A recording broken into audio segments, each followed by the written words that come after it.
Hi everybody, it's Lori Monks here, an instructor with CanScribe Career College. Today's webinar is going to be called Learning from My Mistakes. So you all can have a chuckle about all of the silly things that I have done over the years and some of my colleagues have done. Instead of you guys having to learn the hard way, you can learn from the mistakes that we made so that I made them for a good reason and they weren't for nothing. So we'll get started here today. If anyone has any questions, please feel free to write them in the chat box for me, okay? Okay, so we're going to start with some of the things that I learned as a student the hard way. So first of all, this is something that I actually did do, but I had a couple coworkers say that they wish that they had done this. So reviewing each report after you've submitted it. So some people aren't aware that when you submit a report, in your DictaScribe at the very top, if you click on student history, it will take you to all of the reports that you've completed. Now, if you're noticing that it's not going back very far or not going back far enough, you can change your from and to dates. And sometimes I find if you make the from date 01/01/2018, it works best for some reason. I'm not sure why, but I've tried to do shorter durations and it sometimes goes a bit funny. But whenever I do January 1st, 2018, it works great. You can also use these so that you can just show your instructor graded ones if you wanted to review just those. And so on. So you can do the pool as well, whatever chapter you were on. So what I used to do that did work was I would finish a report and I'd submit it, and then I would go into my history and look at it right away. And this is really helpful in particular when you're in a chapter where it's specialty specific. So like this, the respiratory system. So if there was a word I couldn't hear, or maybe I misspelled it or something like that, it's very likely going to be dictated again later in the same chapter because it's specialty specific lingo. So it is really useful to just quickly look at each report after you finish it. If it's one that's optional grading and you open it up, because you have to hit grade in order to open them up. So if it's one that's optional grading, you can hit grade to open it up, have a look at it, listen back to it, but you don't need to grade it unless you want to if it's optional grading. So you can just hit the back button on your web browser and get out of it, so you don't have to grade it to get out of it.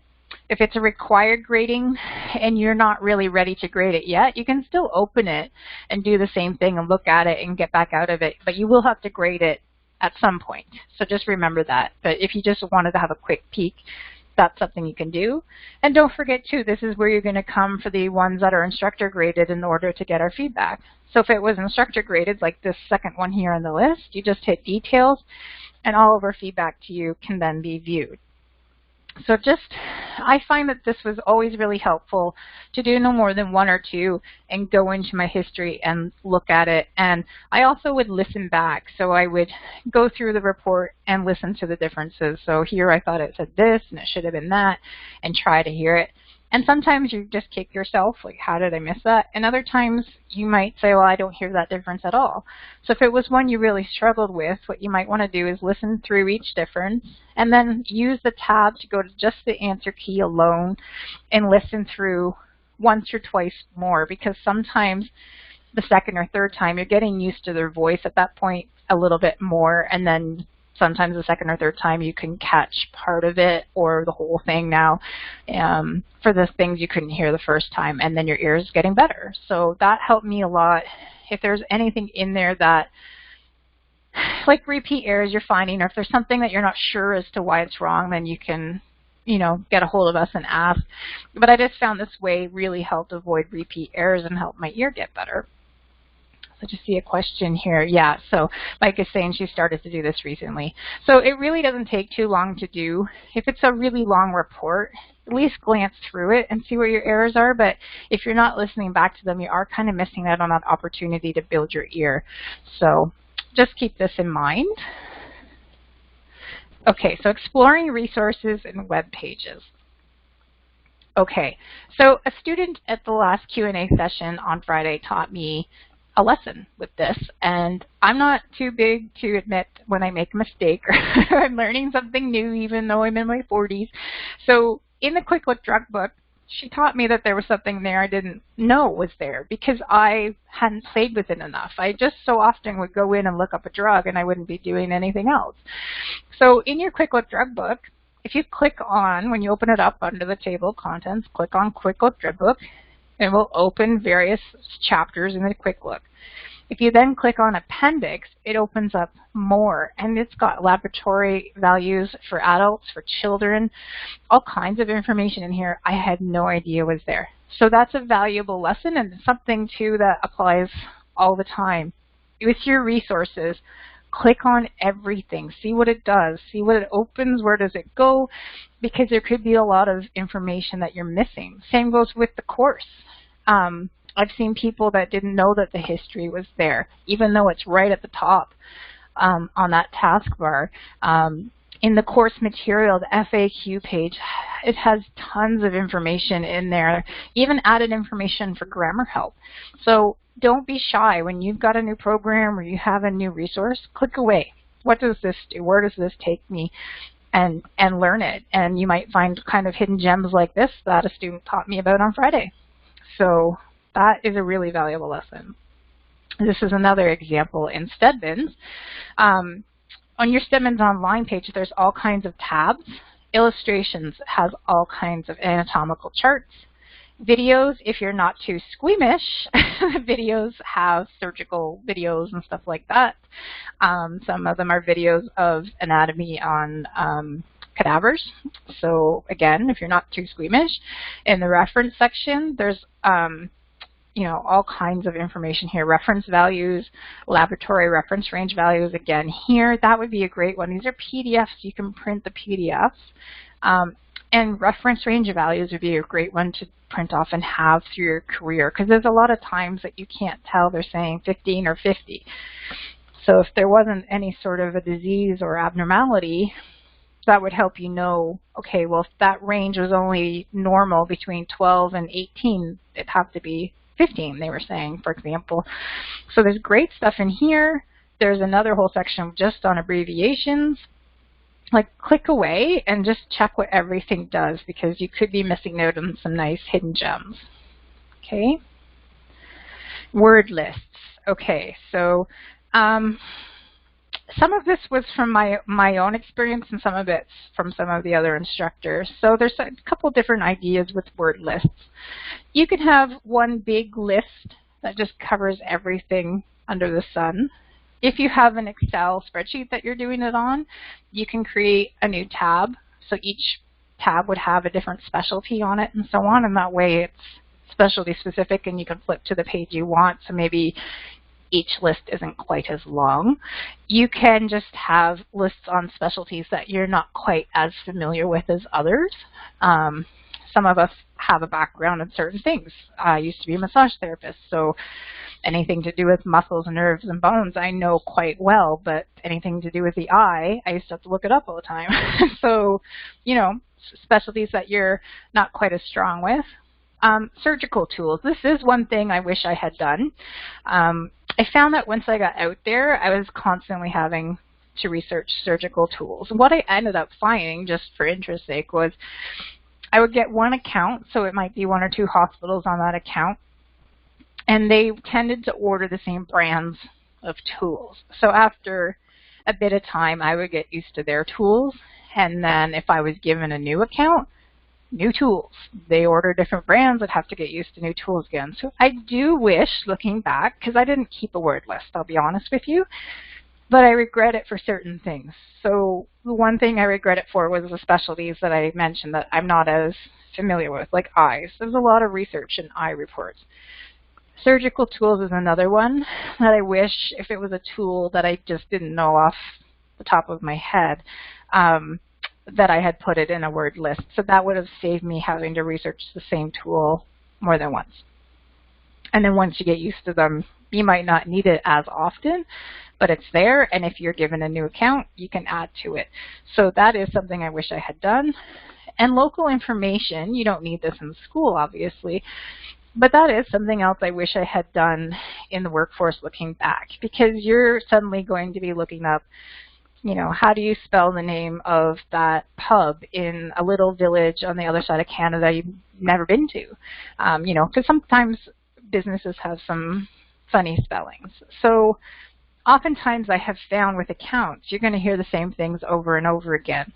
So I wish I had kept that, because things like the names of the support groups, names of common businesses, stuff like that, you're going to hear it again and again. It would save you from having to look it up. So that's something that I wish that I had done. Looking back, I would do that. And if I ever went back to transcribing just full time, I would be doing that again. Okay, bookmark folders. So this is a mistake that I made. So I'm not able to take a picture without showing you all of the bookmarks that I have. But basically, when I was in school and I would find a new website for researching or whatever that I liked, I would just bookmark it, and it would just go into one big general folder. So what ended up happening was when I graduated, I had a folder with like 200 or some different websites. And when you're out there, you're researching as quickly as possible. So you don't have time to go surfing through 200 listed websites that you don't remember what most of them are for anymore. And so I maybe ended up using certain ones, like maybe 10 or 15 really regularly, and didn't have time for the rest. And I very likely was missing out on some good resources. So what you might want to do, if you're not familiar with how to create bookmarks in your folders, or folders in your bookmarks, just go to Google and search how to make folders in Google Chrome Bookmarks or Firefox or whatever you're using, and there's loads of instructions on how to do it. It makes it very clear. And then what you can do is make a folder for surgical tools, a folder for orthopedics, a folder for whatever, like every specialty that's there. And that way, when I go to try to find a surgical tool, if it's not on my word list that I should be making, then I can just go to my bookmark folder for surgical tools, and I know that the ones listed there are all going to be helpful, so I can just go to those sites. And it's much quicker and much more efficient, and that's what you need in the workforce, because you're paid by production. You're not paid for the time you're spending researching, so you want to find things lickety-split if at all possible. So that would have then prevented me from losing bookmarks that might have been helpful, that I didn't know what they were for and didn't have time to go through and check all 200 websites to see what they were for. So I don't know if anyone's got any other suggestions with regard to that, but that's something that would make your life so much easier down the road, and I didn't even think about it when I was in school. Okay, better time management. So I'm going to make a confession. I've got a blank one. Let's see here. So when I was in school, I didn't pay a whole lot of attention to my timeline. So let's just say, though, when I was taking the course, we did all of the book work first and then nothing but transcriptions. So I was great with the book work because a lot of that was review just because of my background, but I did not realize how long it would take me to do the dictation. So I got caught unaware, and I ended up needing an extension. So there's my confession. Now you all know. So basically what I should have been doing is taking a look at my timeline regularly. Probably should have printed it off and just had it somewhere, I don't know, on my wall or somewhere that I could see, because your timeline is going to tell you how much time you have, how many days are you given for that chapter. And I believe it also tells you how many dictations you have. So you want to take into consideration how many days you've got, and just because timeline says you have 5 days, you might not have 5 days. You might only have 3 days to do it, or something like that, because, you know, of life. Kina's asking how many extensions are you allowed to have. You can have a maximum of 4 3-month extensions. So if you go to the FAQ page and search the word extension, it will give you all the information that you want about those. So what I ended up doing was going, okay, I have this many days to do this many transcriptions, and then I would divide it up. So say I needed to do 7 dictations a day, and I would do whatever it took to get those 7 dictations done in that day so I could stay on track. especially once I got my extension and I knew I only had so much time. Now, don't feel the reports in the chapter have to be done in the exact order they're in. If you have a day that you had to do 7 dictations and the next 7 in your queue are really, really long, have a look at the whole queue and see if you can divide them up a little bit. So you maybe have one long one, a couple short ones, a couple medium ones, etc. If that will make your day work better.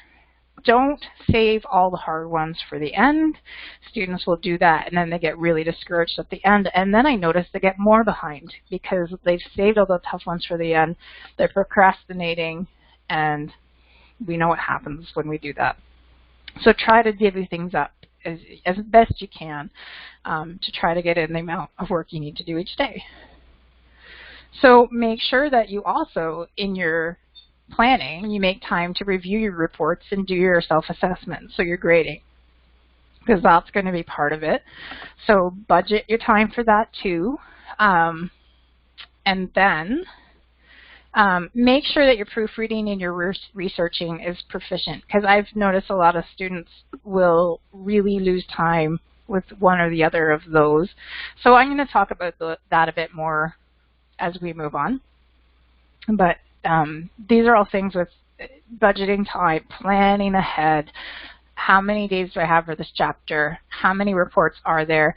When you finish with the book work, the chapter work, okay, so now I have this many days left and I have this many dictations, and plan from there too. If you're only, say, 3 or 4 days behind on your timeline, okay, can I do the next 2 chapters in a couple of days less so that I catch up over the next couple of chapters? Those are things you want to be thinking about. I see a message there. I got a voicemail saying I'm on track with my timeline a few days ago. I'm wondering how they know. So when you very first started the course, they will have sent you a timeline. So have a look back in your original dictations, and if you cannot find it, contact Student Services and ask if they can resend you your timeline. Okay? Oh, doesn't want to go to the next slide. Filling in the blanks. Okay, so some of you have watched, I have a webinar called Filling in the Blanks. So some of you will have watched that, and so some of this might be review. So I'm just going to go over a little bits of this for everybody else. Okay, so this is how I find it to be the most efficient. So when you're doing a report, I do recommend that you wait until the very end to go to try to fill in your blanks. If you try to fill in the blanks and do the research as you're going along, then you may not know what the context of the report is. They often will repeat the same word again later on, clear as a bell, and they just mangled it the first time. So if you just wait, you might hear it again. And also by the end of the report, whether you realize it or not, your ear's starting to adjust to the dictator. So when you go back to fill in the blanks at the end, I don't know how many times I've gone back and been like, oh my, how did I miss that? You know, I'm just used to their voice. So then what I tend to do is I go back and I get in the blanks that I can get pretty easily without having to research anything for all the reasons I just mentioned. And you know, you sometimes get halfway through the report before you go, oh, they broke their ankle. So then you're thinking about ankle anatomy when you go to fill in the blanks later, which might not have crossed your mind before. So it's way more efficient to wait until the end, even though it can be disturbing to see the blanks piling up as you go. I also don't try to listen to a spot more than half a dozen times. If I can't get it, I'm just spinning my wheels. So leave a blank and keep trucking and wait till you're at the end and then try to fill in your blanks. Don't get lost in research land. So this is something I used to do a lot because I'm a perfectionist. I don't want there to be any blanks left. But also what can happen is you open up a page, try to find a piece of information, and then you go, oh, this is a fascinating article. And then you've lost, I don't know how much time just reading an article that you didn't need in order to find that bit of information. So if you catch yourself doing that, you might want to just set up a new bookmark folder for read later, or email it to yourself, except for then you're going to get lost in email land. So whatever works the best for you. But don't be getting caught reading things you don't need right then. If you're going in to find the spelling of a word or the meaning of a word, you don't need to read the article that comes with it. So just be careful with that kind of stuff. And just if you find that you're spending too much time trying to fill in one blank, move on and come back to it later, because sometimes filling in another blank will help you get another one that you were having trouble with before. So you can give that a shot. Judy is saying filling in the blanks webinar is definitely worth fun to watch. Thank you, Judy. I appreciate the compliment. Okay, so set realistic time limits for filling in your blanks. So again, I was a perfectionist. I am a perfectionist, and I'm very hard on myself. I don't like seeing blanks. And I would spend, 20 minutes, 30 minutes trying to fill in a blank, and where I could have had half a report done if I'd done another report. So you might want to, go back and fill in your blanks that are easy to get, and then the ones that are left, see how many you have. Look at your time for the day, how much you have left to do, and set a realistic time that you're going to spend researching. So if you have 5 blanks left, how much time are you going to spend on those 5 blanks? I probably would start the limit maybe 7 minutes a blank if you have that time, and then as you're getting more efficient at it, then maybe 6 minutes a blank, maybe 5 minutes a blank. I wouldn't go much less than 5 minutes a blank until you're in the work world, but you want to be realistic. I've seen students spend hours trying to fill in 5 or 6 blanks, so that's really not a great use of time. And at some point, you're just getting frustrated. You're losing time. You're getting behind. So if you've put in a really true effort, because that's the thing, I'm not saying don't try to fill them in. I'm saying watch how much time you're losing and how much time you're using trying to fill in your blanks. Because if you're spending hours and hours trying to fill in 5 or 6 blanks, it might at some point be better to submit it, open it up from your history and review it and spend your time learning from it rather than just getting frustrated and more behind. So try to just be realistic. You definitely want to put in the effort, and the research is so important. It's a huge part of the job. So it's really important to be practicing. But if you're spinning your wheels and you're getting so behind, then you might have to swallow your pride and submit it as best you can. Okay? I see a couple comments here, but let me just do this. Sometimes not every blank can be filled, and that's true. So I used to be a quality assurance assessor from a modal, so that meant if you had a blank and you couldn't hear something, you sent it to me, and I would try to fill it in. And sometimes the phone rings, sometimes the fire alarm is going off and they're still talking. I've had that. I had my main account go under construction for 2 years, so I had jackhammers in the background.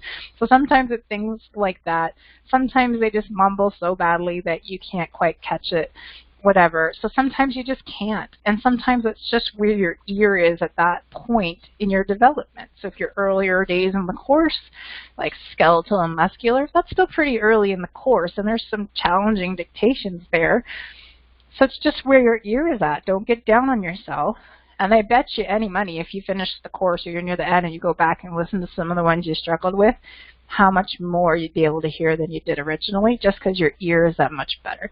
So the course is a year long for a good reason, because it takes that much time to really get your ear in tune, to learn all of the different formatting rules and so on, and then put all the pieces together. And I find really a lot of that happens in practicum near the end. So really do the best you can with the blanks.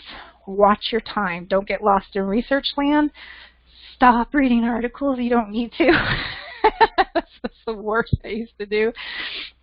And just really do the best you can, but admit when you just can't get any more, to be honest with you. Let's just see there. So yes, Amanda is saying she's guilty of that too.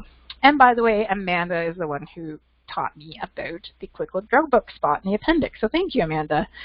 Mike is saying she's a perfectionist, but if I can't get it, I have no problem submitting a blank. Yep. So sometimes it happens. I'm just trying to say, watch your time with them. You need to really allocate a fair amount of time for each blank, but be reasonable. Okay? That's all I'm trying to say. Okay, adapting to user using fewer hard copy books. Okay, well, I might date myself here, but as I said, Well, I went through for massage therapy years ago, and I have all these hard copy books. Nothing back then really was done on the computer. It was just kind of starting to introduce PowerPoint and stuff in lessons in my last year, so I am dating myself, but technology has come so far so fast. I took the course, I think, 9 years ago, and then we didn't have, our Q&A sessions were all chat only. There was no viewing screens. There were no webinars. Like, it has come so far in such a short amount of time. So when I took the course, I only had a hard copy book of style. There were no ebooks. Things like the Stedmans and the Quick Look and all that stuff, we didn't have those. Account specifics, I used to print them off because I'm a very visual person, but I also learn from highlighting and taking notes and stuff like that. That's my learning style. So I would print them off. Then what I found was when I got in the workforce, again, time. If you can hear me snapping my fingers, you have to be very quick and very efficient. So what I started to find was, okay, book of style, for instance, and yes, some of you are going to say you are die-hard hard copy people. You want the book in your hands. But let's just consider, how long does it take for you to open the book of style online, go to the search box, and write the word fraction, and then have the results come to you and quickly pop, pop, pop, go through them, click on them, and check what they mean? No time at all. How long does it take you to go to the index at the back of your book of style, flip through and find the fraction word? It has, oh, how many pages I have to check? And you're flipping back and forth trying to find the one that you want.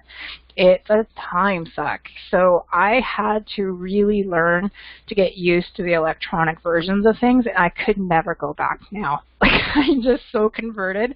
And for me to say that, because I love books, I love the hard copy things, but man, is it ever faster to use your online copies, I'm telling you. So it's going to save you time in researching when you're out there. I'm being asked, did each account you transcribed have different specs? Yes, they did.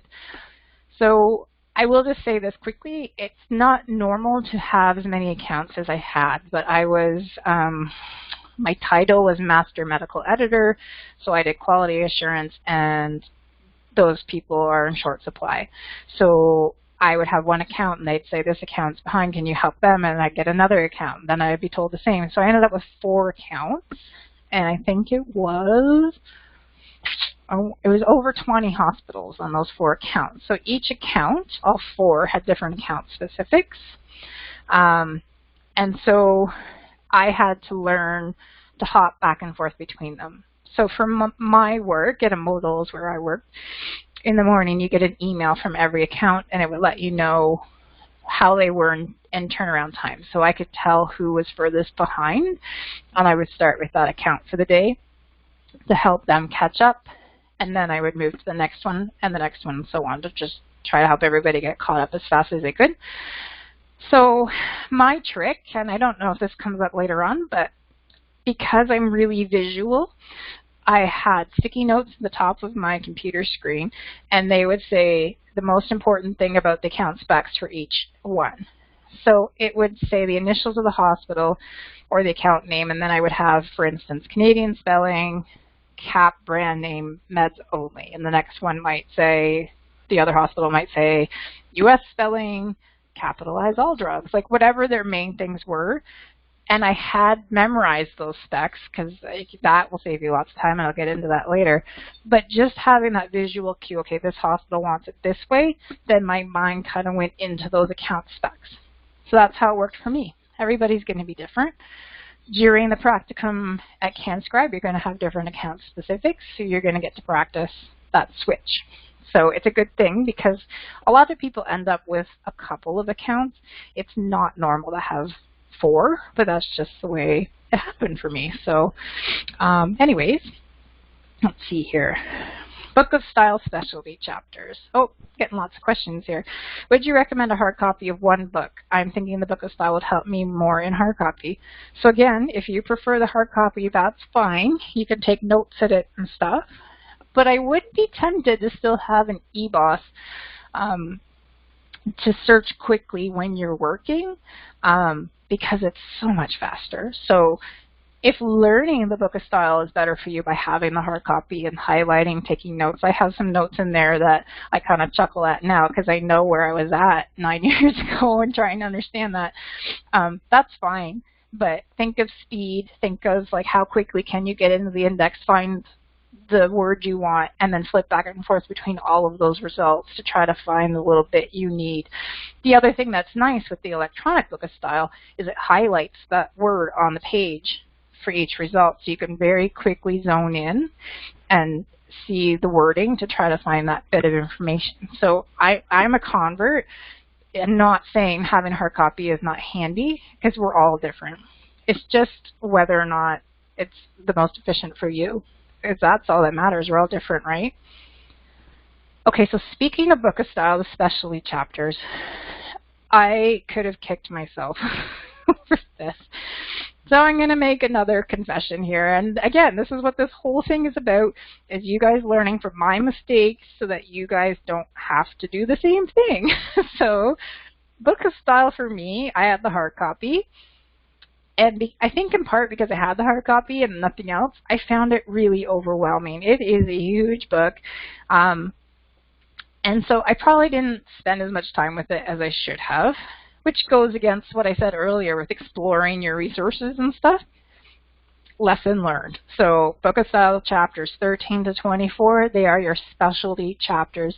And now that I know where they are, I'm familiar with them, I go back to them quite a bit. So for example, the EKG leads in cardiology are written in a mix of Roman numerals, Arabic numerals, capital letters, lowercase letters. They are pretty funky. And so anytime I get those, if I've forgotten how to write them properly, I quickly go to chapter 14 and I go to the little spot on EKG leads. Easy as could be. Anything like that. The specialty classification systems. So here's an example I've used lately. One of my accounts was in downtown Toronto. Lots of fights at night, so especially on the weekends. So I had a lot of what was called a Lefort fracture. So that means someone's been punched in the face and their cheekbone's broken. So they would often say Lefort fracture 2, Lefort fracture 3, whatever. And if you go on Google, one is going to say Arabic, one is going to say Roman. One is going to say there's a space between le and fort, and another one is going to say there's not. It's, again, you're getting sucked into research land in Google.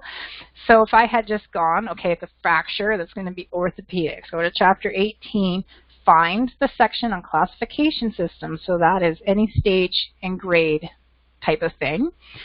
And then it has the most common ones listed. I could have just gone right there. It would show me how to write Lefort and that it's in Roman numerals. I would have saved myself lots of time.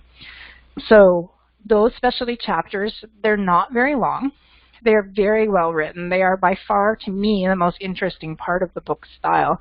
So what you might want to do, if I were to go back and do the course over again, before I finished a course chapter, so say I'm about to do my chapter test, and say it's, well, we'll use cardiology.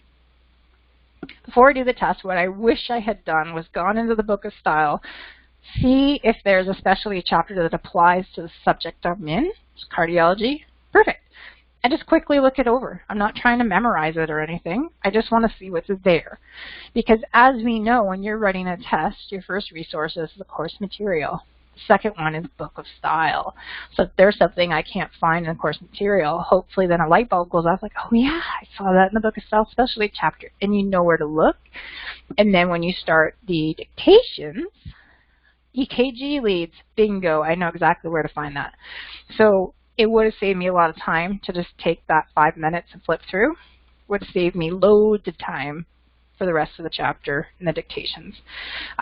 Also, if you're in a chapter and say you haven't done cardiology yet and it starts talking about heart murmurs or whatever, oh, I don't know how to write that. I haven't got to that yet. Go to your specialty chapters, find the cardiology chapter. It will list on the side what topics are covered, and you know exactly where to go. These are golden. I cannot tell you enough how much I regret not exploring these chapters. I really, I just kicked myself. I felt sick when I found them because I just thought of the hours I had lost in research and frustration when I could have just gone here. So please, chapters 13 to 24 in your book of style, have a peek. I think you'll be pleasantly surprised if you haven't seen them before. Let's just see. Google has confused me many times, so I guess I really do need to apply myself to book of style more than I do. Yeah. So I know if you watch the Filling in the Blanks webinar, Amanda, I do mention I tend to avoid Google unless I can't find it anywhere else. It just, for me, Google is like, okay, which of these websites is the more accurate one? What one can I trust? And this one says this, and that one says that, and then, oh, there I'm gone in research land again.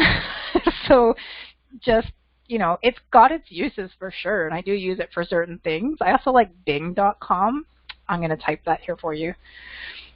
It's just another, what do you call it? Like one of those places you go to for searching. The word has left me. But when I started in this 9 years ago, search engine, thank you. Thank you. When I started, Google was really there weren't many search engines back then, and Google I found back then was kind of slow, whereas Bing.com was quick. And I do find sometimes Bing.com has some stuff that Google doesn't that may be more applicable, so kind of gone over to the Bing.com side, but I do still use Google. But just a thought, if you guys want to try another search engine, Bing.com I quite like, but don't get distracted because the home page has lovely MSN articles on the front that are all shiny and bright and distracting. Don't go down that wormhole. Just go to the search spot and just do what you need to do. Yeah. So I'm my own worst enemy, so okay, let's see what's next. Text expanders. Okay, so let me tell you a story first. When I was working for Modo, that's really when I got more into text expanders. We had them in school as well, but I didn't use it quite as much as I should have. Again, this is my confessional. I'm telling you guys. So what happened was that, okay, I'll just use an example. Examination. I got pretty tired of typing examination all the time. No. Physical examination. So I thought, okay, well, what would be a good expansion? What would be a good shortcut for that? PE. That made perfect sense to me. PE, physical examination. So that's what I made my shortcut. And that was great until somebody had a PE in their lung, and it expanded it to say that they had a physical examination in their lung. That wasn't right. So what I started doing was, let me just see here. First, you have to make sure it doesn't mean anything else. And if it does, you want to maybe put a J at the end. So PEJ would expand to physical examination, but PE would stay as PE. So I learned that the hard way. So some people are sharing drugs.com is good. Yep. You can do wildcard searches in that, which I'll go over in that webinar. There's another webinar I did about becoming a medication research sleuth, and it goes over drugs.com really thoroughly. And someone else is suggesting rxlist.com. Don't forget, though, guys, Quick Drug Book trumps those sites. If there's a test or you're doing a PI report and there's a discrepancy, Quick Drug Book comes first. So just remember to double check things when you're doing tests. Okay. Double check your short forms. So again, PE, it also means pulmonary embolism. And it probably means a lot of other things. Physical education. So before you decide on a short form, go and research it. Make sure it doesn't mean anything else that you might ever need it to expand to or mean. If it does, I highly recommend, for example, this PE, still that's what makes sense to me. I really wanted it, so I made it PEJ. Your finger is already sitting on the J, and the J is not going to be in very many abbreviations at all, so it's pretty safe. So PEJ would expand to physical examination, and if I typed PE, it just stayed PE in case I needed it to mean something else. So be sure it doesn't mean anything else that you're going to need, because you might make a very embarrassing mistake like I almost did. And lucky for me, I caught it before I submitted it. So again, double check your spelling. So if I had mistyped how to spell examination in there, every single time that I use that shortcut, I'm making a spelling mistake. So double check your spelling of your expansion to make sure it's accurate. Consider nesting. Okay, so this was an example that Andrea gave me, and I agree, I did something quite similar. So here's an example. UND means understand, UNDG, understanding, UNDD, understood, UNDB, understandable.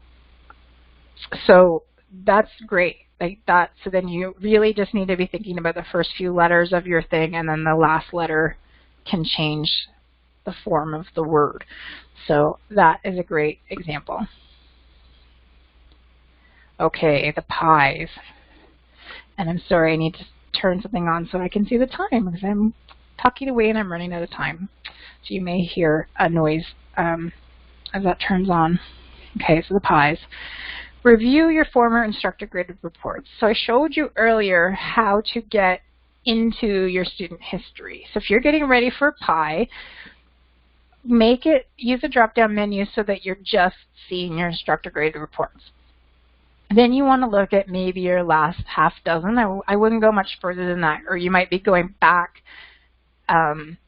too far. So you're getting better as you go, right? So you don't want to go back too far when you're making mistakes that you're not making now. But you want to open up your last, let's just say 6, and look at them and say, okay, outside of word errors, what mistakes am I making repeatedly? So what are your weak spots? We all have them. And take notes on those. So look at the instructor feedback regarding those. And if you'll probably have had different people grading your reports. So you might find that one person's feedback on it, on a particular issue, is better than another's, that it just resonates with you better. So look at them all. Look at the references they've given you. We often will give you, at least I know I try for everything, to give you the spot in the book of style to look at. Go and look at that. And then if something is still not quite making sense, then the best thing to do is just give us a call so that we can explain it to you in plain English. Like, I know that the 652 in Book of Style is your hyphens for compound modifiers. It, to me, it doesn't make a lot of sense, but if you call us and have us walk you through it, it makes more sense. So sometimes you just have to call and ask for help. But I just would say, look to see what your repeat errors are and do the research on those and take notes. Then you have those notes to help you apply in the reports for the PIEs to try to avoid making those mistakes. And then you can even use them as a checklist when you're going through proofreading before you submit it to make sure that that's okay in those reports. So again, take notes on repeat errors. Ask for clarification. Thoughts on rewrites. Okay. When I was a student, if I'd had a rewrite, I would have been so upset. Because again, I've shared with you, I'm a perfectionist and I'm very hard on myself. So now I'm looking at it from a totally different view because I'm an instructor now.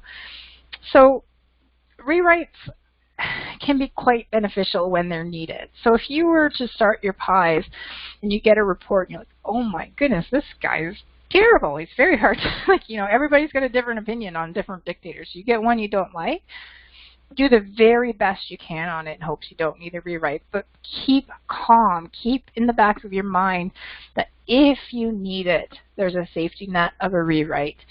So the rewrites basically will give you a chance to up your average. So for those of you who haven't reached a PIE yet, you get 4 reports. If you get less than 90 on one report, we'll give you an alternate report. If you get less than 90 on 2 or more, we'll give you 2. It's a max of 2. And then we will take your top 4 reports, and that will be your score. So if you have one that you find really tough, just try to stay calm, because people get so anxious and so upset when they don't like it. When that anxiety and that panic takes over, you start to see mistakes that the person doesn't normally make. And you can tell that nerves were involved. So just, okay, I'm going to do the best I can here, and if I need it, there's a rewrite. So just try to let that safety net keep you calm. Don't I do not mean that you don't try your best and try to pass. I'm just trying to say keep it in your mind to try to help you stay calm. And when you do get a rewrite, if you do, use it to your full advantage. Look at the feedback from those 4 original reports. Same thing. You're taking notes. You're looking at the reference they gave. You're calling instructors for help if you need it.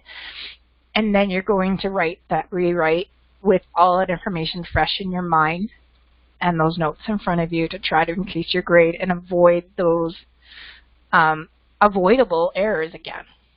So that's how I see it now, is that if you get it, if you need it, just use it as a silver lining, take full advantage of it. If you don't, great, yeah, you get to move on to the next chapter and not worry about doing another one. But try to not think of them as being the worst possible thing that could ever happen, because that's, as a student, I thought that, and now I see things very differently. Asking for help. Don't be afraid to contact an instructor. I don't know how many times someone has called in and they're just at the end of their rope. I don't know how many times I talked to someone in a month who's in tears and they haven't called an instructor for help. They're just at that point where they're desperate and they're freaking out. And like, don't be shy. If you cannot understand feedback, if you're not sure why something is wrong, if there's something that keeps repeating, for me, hyphens. Oh, hyphens were the bane of my existence. Finally, I asked for help, and finally I got a trick that was like the light bulb went off. Or on, I guess you could say. It made the world of difference. So if you need help, that is why we're here. So please, we love to help you guys. So if you need help, please don't be afraid to ask. So you can call us. You can write to the instructor's email, which is instructors@canscribe.com. You can come on the peer chats, whatever works for you. Okay, so just please, I'm just saying, don't be scared. A lot of us on the staff actually said that we're perfectionists, we're all the same, and we didn't want to ask for help.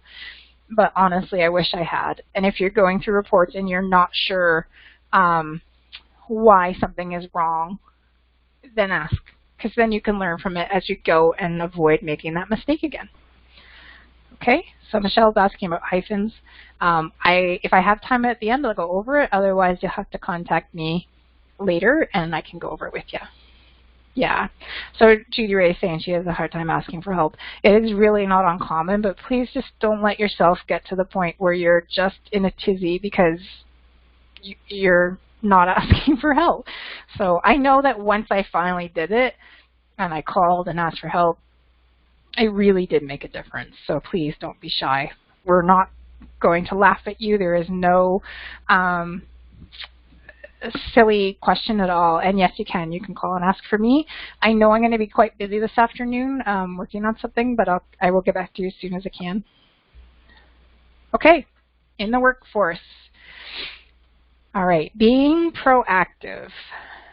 Okay, let's pretend you're on your first job. You've got new account specifics. You have dictators you've never heard before.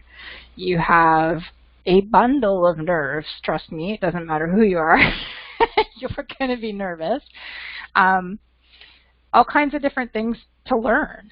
So first of all, you want to know what your company expectations are. What are the quotas? The training. Every single attachment they send you, read it carefully.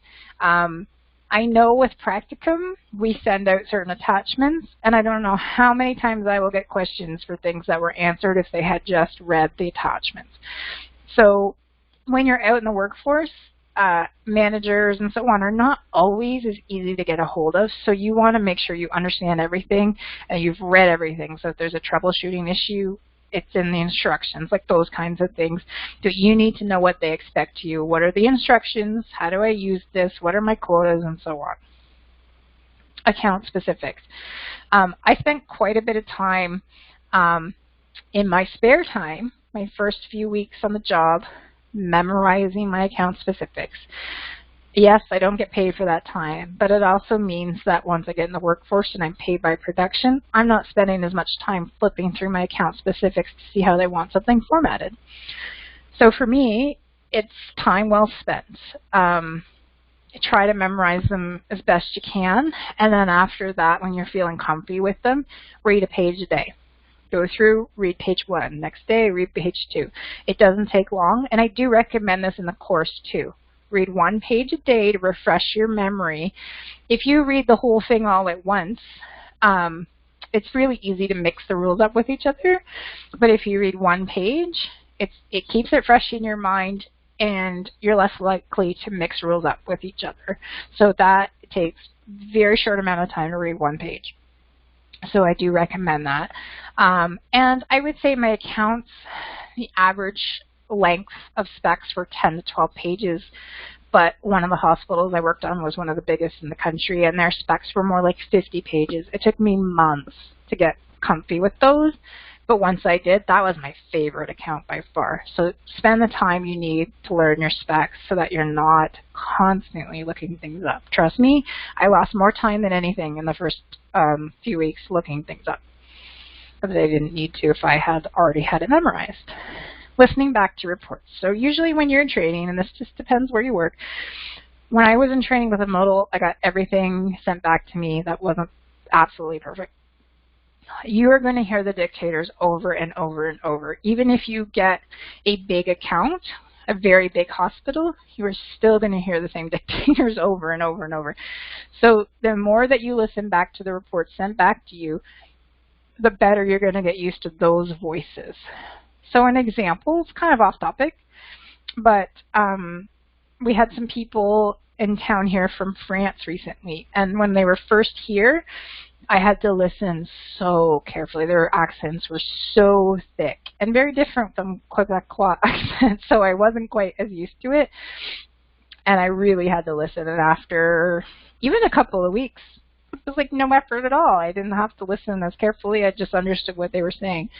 Same thing with this. You want to listen back to those reports and listen to those voices over and over and over, because you will get used to their voices. Then the things like the little words that we tend to mix up that they say really quickly, you won't be rewinding as often. You're going to get used to your people's voices. Researching skills. Hone those researching skills. You want to be as efficient as you can, because every minute that you're researching, you're not getting paid for that. You're getting paid for production, but you also have to be really accurate. So you have to be reasonable and you have to be efficient to go and quickly find a word, make sure that it's the right word, make sure it's spelled properly, and get it in your report and move on with life. So you need to hone those skills. So I know I've said it before, there is the Filling in the Blanks webinar on the student forum. So if you go into the student forum, first sign in, there's a big search bar. So you can just write in the word filling. It will bring in filling in the blanks. I did another one just on medication research, something to do with how to become a medication research sleuth. Search the word sleuth, it will come up. So those are just my methods of researching. Doesn't mean that they're the be-all and end-all, but they're the things that work for me the best. You really want to hone those skills while you're here at school. Okay, those were all things. Someone called me after they've graduated saying they're not earning enough. There's something that's slowing them down that could be fixed, and I'll get into that soon. And I'm running out of time, so I'm just going to move forward here. Handling distractions. Okay. What are the things that slow us down? Phone calls, laundry, dishes, Facebook, texts, little games on your cell phone or your computer.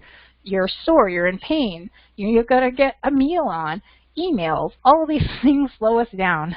You need to really learn to focus. All of these things, you don't get paid to do those, and you've got your average day. So you need to really budget your time. You need to focus on the work at hand. If you need to take a quick break and budget those throughout the day, do that. And I do recommend you do that. But when you're working, you're working. That's it. You're not doing emails. You're not sending texts. You're not playing on Facebook or anything else. Those are all things that will distract you, and you will lose time. You're not getting paid for that. You need to know yourself. What is slowing you down? Okay? I have had the odd person call me upset because their production wasn't enough. It's usually one of a few things. Research. Their research is not efficient, or they're getting lost in research land. So they're reading articles or getting distracted by whatever. You go in, you find the bit of information that you need, and you get back to the report. If there's something you really want to read later, bookmark it in a special folder for later. Proofreading. Some students will spend a very long time proofreading reports when they've graduated because you're nervous. You're in a new job. So yeah, you want to proofread it. I'm just going to quickly give you the steps that I have found that were the baby steps to help me proofread as efficiently as possible out there, because I read really fast. When I read a book, I just go through that thing so fast. So I had to learn not to read the same way when I'm proofreading. First step I was taught was proofread one sentence and stop. Out loud. Read it out loud. Read one sentence and stop. Read the next sentence and stop. You're going to feel foolish, but slows you down just enough to catch spelling errors you might have read and just skim past the other way. If there's a grammar mistake, the sentence doesn't make sense, or it's an incomplete sentence, you're going to hear that it's off. If you said we was or bruises is out loud, usually you go, oh, that doesn't sound right. So that's your first step. That really actually helped me a lot. After maybe a week of doing that, do that same steps, the same steps in your mind. So you're going to read silently, one sentence, stop, one sentence, stop. Read it out loud if you're stuck and something's not quite feeling right. And then eventually, once you've been in the workforce for a while, you're reading your sentences as you're typing them. Type one sentence, read it, stop. Type one sentence, read it, stop. Keep going. Because I've done a 45-minute brain surgery report, and I'm not going to go back and read that whole 45-minute report over again because I'm not getting paid for that. I want to proofread as I go. So those are the baby steps. I don't recommend that you proofread as you go super quick while you're a student because you're going to get deducted for things. But those are the baby steps to help you do that in the workforce. So give that a shot. Distractions, we just went over them. I was bad for that too. So I had to really learn, okay, from this time to this time I'm working, that's it. So really you have to learn the discipline to do that, to keep focused. Account specifics, like I said, if you find that you're constantly looking up your account specifics, you need to work on learning them better so you're not having to do that. Listening ear, if you're hitting rewind all the time, which as a student you're going to do. I'm sorry, please be kind to yourself. Your ear will take time to develop.